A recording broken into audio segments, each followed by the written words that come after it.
guys. All right, ready to read another couple chapters in Crash. So last time we left off, we found out that Penn Webb was going out for cheerleading. So let's see what happens in chapter 12. Abby was in the backyard, crawling, pushing a 12-inch ruler end over end ahead of her. "What you doing?" asked Mike as he walked up the driveway. "Whatever it is," I said. "It's loony." I dropped my football laundry bag inside and headed straight for the phone. I dialed Pizza Mia, 1 pizza to go, large, pepperoni, 438 Waverly Way. I hung up, 35 minutes. Mike groaned, "We'll starve before it gets here." I opened the freezer. "Think again, Chief." I tossed him a half-gallon of Siltest Heavenly Hash.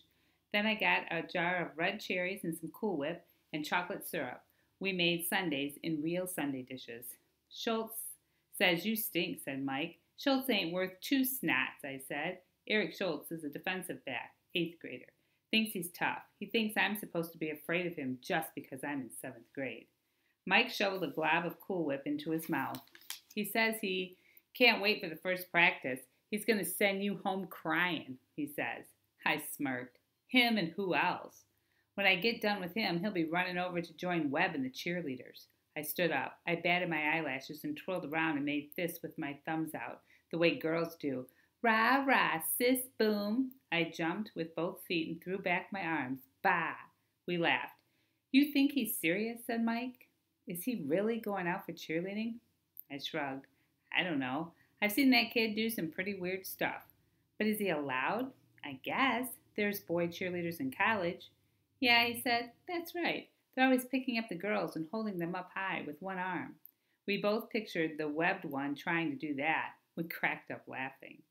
The pizza came and was gone in 5 minutes. As usual, we talked and talked, about football mostly, and about the new shopping mall that's coming. Chapter 13. You never know who's going to get home first. Tonight, it was my mom. Before she even closed the front door, she kicked her shoes across the living room floor. She flopped into an easy chair and melted into it, legs straight out, heels on the rug, toes up, head back, eyes closed. "Did you eat?" "Yeah," I said. "Pizza. Mike was here." She didn't move. She looked dead.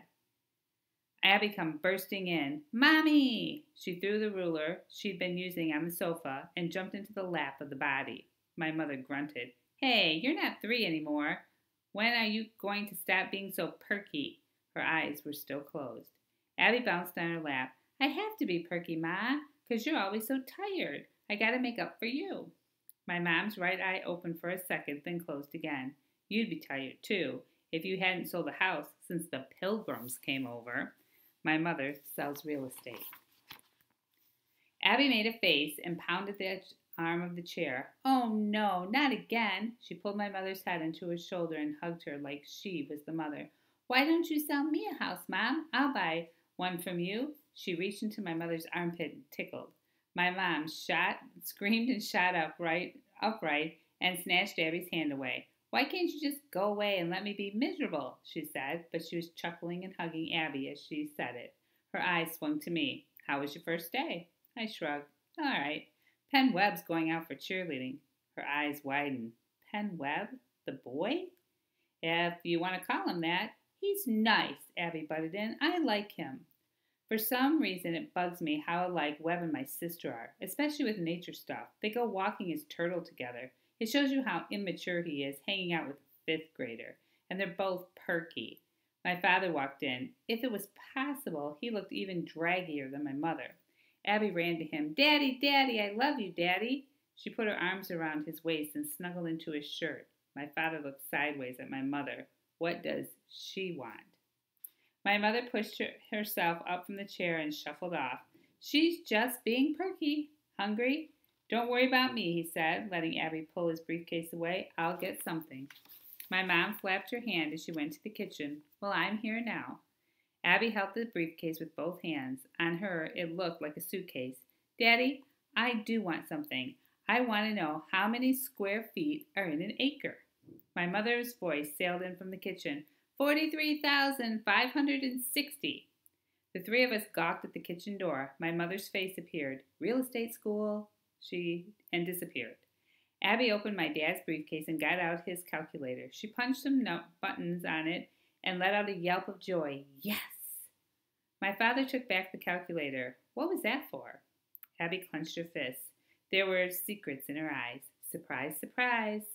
I went up to my room. Pretty soon I could smell frying onions. I went back down. The three of them were in the kitchen. My mother was making cheesesteaks. It's about the only thing she makes good. She scowled at me. You don't really want more to eat, do you? I didn't say anything, didn't have to. She knew the answer. She put on another steak. I stuck a printed form in front of my dad. You going to sign this? Permission to play football? He read it. What if I don't give you permission? I'll play anyway. He pushed the paper away. Yeah, I'll think about it. We've gone through this little joke every year since midget football. Eric Schultz says he's going to send me home crying, I said. My father nodded, scared, terrified. My mother served the steaks. Penn Webb's going out for cheerleading, I said. My dad is usually pretty cool, but this time his head jerked up like he got caught by an uppercut. What? Who? Penn Webb wants to be a cheerleader. He bit off the end of his sandwich. He shook his head, chewed, chuckled, and spoke all at once. Now that is terrifying. We, Dad and I, cracked up. Abby glared. And he gets his clothes at second time around, I said. That's no crime, said my mother. What's second time around? Asked Abby. A thrift shop, said my mother. It means, I said, used, like in used clothes. He wears rags that other people throw away. My mother sprinkled pepper on her steak. She spoke to Abby. They're not rags. They're clothes that are still good that people donate to be sold. The proceeds go to the hospital. Abby licked off some melted cheese. Like recycled clothes? Exactly. Abby took a couple bites. She kept staring at my mom. You could tell she was chewing on more than steak. Mom? Yes? Can I get my clothes a second time around from now on? My mother smiled. We'll see. I said, if he does make cheerleading, I hope he can find a used skirt there. My father gave a snort. The females glared. My mother turned to Abby. Speaking of gender issues, why did you ask your father about the number of square feet in an acre? Why didn't you ask your mother? Abby had a yellow mustache from melted cheese. She looked stumped for a moment. I thought acres was men's stuff.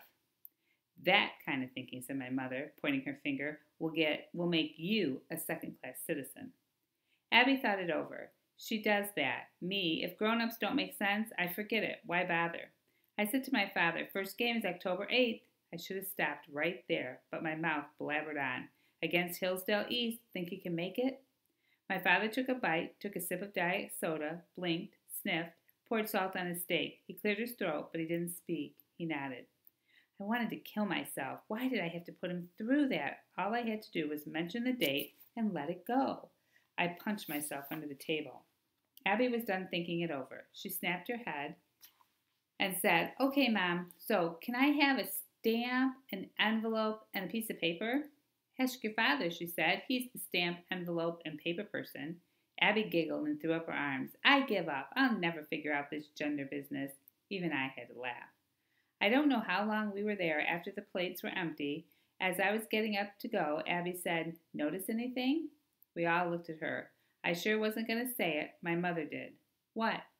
Abby raised her arms and swung around with a big grin on her face. We all ate a meal together. I headed off. The living room was getting dark. I twirled my finger. Whoopee. Just like a real family.